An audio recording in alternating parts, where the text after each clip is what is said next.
Hey y'all, this is Rita Madison with Twin Rivers Music Scene here in Gillette, Wyoming at Dusty Vaquero Days with Zack McGinn of Dolly Shine and the Moon Howlers. How are you doing? I'm good. How are you ladies this morning? Good. It was great to meet you, and we're just hanging out, having some Bloody Marys, starting the day off good. So Ooh, that Braun family recipe. it's so good. We've been loving it. Yes. So Dolly Shine quickly became a huge name and staple in the Texas music scene. How has that experience transformed into when y'all are coming back and playing today and you see the audience reception years later? Honestly, I'm kind of mind blown that we're able to still exist, because I think we took a handful of years off there where I bet I didn't pick up a guitar for probably 13 months. So I think at the time when Dolly Shine was going, we were doing 100 to 150 dates a year. So just gone all the time. And I think I was burned out a little bit, just tired. I bet I didn't pick up a guitar 13, 14 months. And then after that, I was like, hey, maybe we should start doing these shows again because I miss it. It's fun. It's been better since we came back. Okay. Why do you think that? Nostalgia, I guess. I don't know. Yeah. We're the old guys now. Yeah. So what do you think, speaking of that, because it was early years, I think it was like 2010-ish Yeah, is that's when y'all kind of when we started. got going. Have you seen evolve in the Texas country circuit going through that scene early days compared to now when y'all are back?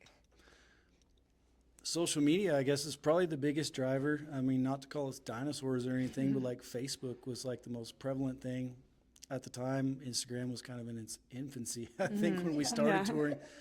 So we spent more money on radio promotion than we did advertisement on social media, and you were just driving your butt off, everywhere.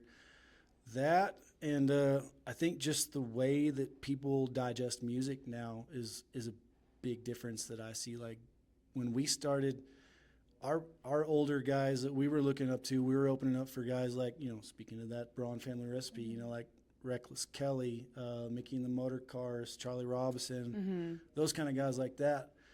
And at the time when we came up and we're starting to really tour and travel a bunch, it was put out a whole record, 10, 12, 14 songs. Like if you didn't have a full good record, you weren't really worth your salt. You didn't carry enough weight. But I almost think I won't say better, it's just different. Releasing singles and things like that now, so you don't have to have a full record's worth of music at a time. So I don't know. I think those two things might be the biggest differences. What would you say is the biggest challenge in the longevity of a music career, in the sense of you start off and y'all are hitting the road 200 shows a year and all of that, and then you come back and you're doing the periodic shows to bring the fan base back to the live shows and everything, but how do you stay motivated in that project over that time period? I think those songs are equally as special to me now as they were then, maybe even more so at this point in time, just looking back, because it was all those songs, I look at every record as a snapshot in time. That's who we were in 2012 and 13 and 15 or whenever all those records came out. So I don't know, I think I just still love those songs. And you hear Ray Wiley Hubbard say all the time, don't write a song if you're not prepared to play it for 20 years, So I don't know. I think I've just always been in love with songwriting in general, and I try to not keep anything that I'm not proud of. So I think that's something that really has helped to keep me interested in that. Sure. Absolutely. Is there a particular road story that might sum up Dolly Shine? None that I could tell about on this podcast, probably. Spilled the tea. Just the sun right there. I know, I guess that's true. Well, what is it like? I know you have, how many kids do you have? I've got 4. Do you usually bring them to all the shows? How is that experience on the road with them? We bring them to as many as we can. I think it's awesome. It brings a whole new element of touring for me because essentially that's one of the big reasons I got off the road is because I didn't want to miss my kids growing up. I think that to me was more important than a guitar or any stage or whatever, but so watching them grow has been my favorite thing. But like Towns right here, who's with us today, and his brother Case, they're 9-year-old twins. They're not very town broke, but they do come to town anytime we can get them out to a show. But they run merch for us and stuff now, Perfect. stuff like that. And we get them up on stage and they sing a song with us. It's just it's a cool element that if you would have asked me 15 years ago that I never would have expected. Do you think part of that is the reason why maybe you've gotten to do this longer is because, and like maybe you haven't gotten burnt and out because you kind of included your family into it?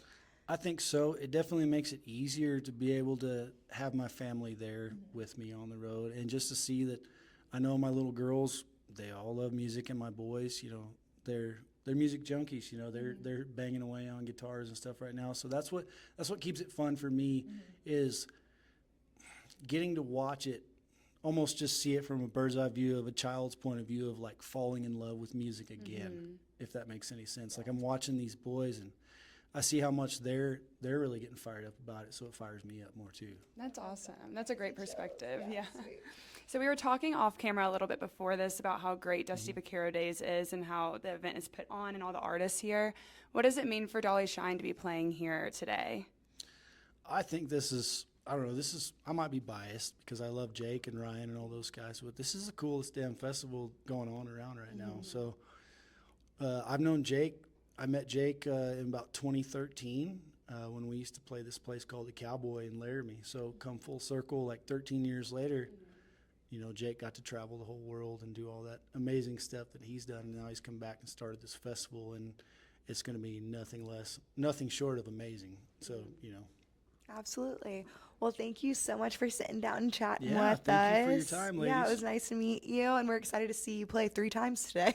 Yep, I'll be here all day. Awesome. Thank you. Thank you.